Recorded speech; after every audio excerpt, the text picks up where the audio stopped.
കുഞ്ഞാലിക്കുട്ടി എന്ന അതികായനായ UDF-ന്റെ നേതാവിനോട്, ഈ നാടിന്റെ വ്യവസായ മന്ത്രിയോട് ഇന്ന് മാധ്യമപ്രവർത്തകൻ ചോദിച്ചു, താങ്കളോടല്ലേ VD സതീശൻ എന്ന മുഖ്യമന്ത്രി ഒരു കാരണവശാലും അവധി കൊടുക്കില്ല എന്ന് നിയമസഭയിലെ വിവാദ പരാമർശത്തിൽ പ്രസ്താവന നടത്തിയത് എന്ന് ചോദിക്കുമ്പോ, അത് ഞങ്ങൾ പറഞ്ഞുകൊണ്ടിരുന്ന ഒരു സംസാരത്തിന്റെ ബാക്കിയാണ്.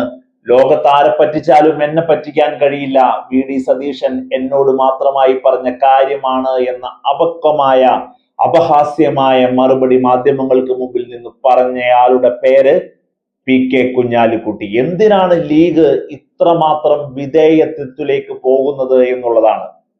VD സതീശൻ മുഖ്യമന്ത്രിയാകാൻ വേണ്ടി രാവും പകലുമില്ലാതെ ഹൈക്കമാൻഡിനെ പ്രഷർ ചെയ്ത മുസ്ലിം ലീഗ് വലിയ ഇൻഫ്ലുവൻസ് ചെയ്തിട്ടുണ്ട് VD സതീശനെ മുഖ്യമന്ത്രിയായി കൊണ്ടുവരുന്നതിൽ. എന്നിട്ട് മുഖ്യമന്ത്രിയായി VD സതീശൻ വന്നപ്പോൾ മദ്യനയത്തിൽ, അതുപോലെ തന്നെ സ്വകാര്യവൽക്കരണം, കരിമണൽ ഖനനത്തിൽ കൊണ്ടുവരുന്ന വിഷയത്തിൽ ഒക്കെ ഒരൊറ്റയാനെ പോലെ മുൻപോട്ട് പോയിക്കൊണ്ടിരിക്കുമ്പോൾ ലീഗിന്റെ വാക്കുകൾ പോലും, ആ സമുദായത്തിന്റെ പരാമർശങ്ങൾ പോലും ചെവിക്ക് കൊടുക്കുന്നില്ല എന്നുള്ളതിന്റെ നഗ്നമായ വെളിപ്പെടുത്തലുകൾ ഓരോ രാഷ്ട്രീയ പകലിലും പുറത്തു വന്നുകൊണ്ടുമിരിക്കുകയാണ്. സമസ്തയടക്കം AP വിഭാഗം അടക്കമൊക്കെ ലീഗിനെ പ്രഷർ ചെയ്യാണ്. ആ സമുദായ സമവാക്യങ്ങളെ ഒരുമിച്ച് നിർത്തണം. ലീഗിന് ഏറ്റവും കൂടുതൽ പ്രസൻസ് ഉള്ള ഒരു സ്ഥലത്ത് ലീഗ് ഒരു തീരുമാനത്തിനെ വലിയ രീതിയിൽ സ്വാധീനിക്കണം.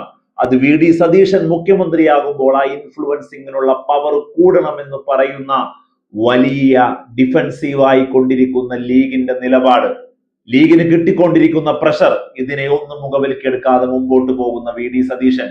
എന്നിട്ട് ഇന്ന് VD സതീശൻ ചെയ്ത ആ നിലപാട് മാറ്റം, എഴുന്നേറ്റു നിന്ന് കുട്ടനാട് MLA-യോട് പരിഗണിക്കാമെന്ന് പറഞ്ഞിരുന്ന ആ സ്പോട്ടിൽ ഒരു കാരണവശാലും കൊടുക്കില്ല എന്ന് താങ്കളോട് പറഞ്ഞതിനെ എങ്ങനെ കാണുന്നു എന്ന് പറയുമ്പോൾ, അത് മറ്റൊരു വിഷയത്തെ കുറിച്ചാണ് എന്ന് പറഞ്ഞ് സ്വയം നിലപാടില്ലാതായി പോകുന്നു. ലീഗിനെ ഏത് സമയത്ത് മാറ്റി നിർത്തണമോ, ഒറ്റപ്പെടുത്തണമോ, പരിഗണിക്കാതിരിക്കണമോ, അത് കൃത്യമായി ചെയ്യാൻ VD സതീശനും കോൺഗ്രസിനും ഏതു സമയത്തും ആയിട്ടുണ്ട് എന്നുള്ളതിന് ഒരു സംശയവുമില്ല. നോക്കൂ നിങ്ങൾ, ലീഗിനെ വലിയ രീതിയിൽ ഒറ്റപ്പെടുത്തുന്ന, ലീഗിന് സീറ്റ് കൊടുക്കുന്നതിൽ നിന്ന് മാറ്റി നിർത്തുന്ന തദ്ദേശ തെരഞ്ഞെടുപ്പുകളിൽ വടക്കൻ കേരളത്തിന് പുറത്ത് ലീഗിനെ വളരാൻ അനുവദിക്കാത്ത സാഹചര്യങ്ങൾ വരെ ചർച്ചയായത് എത്ര തവണയാണ് ഇവിടെ.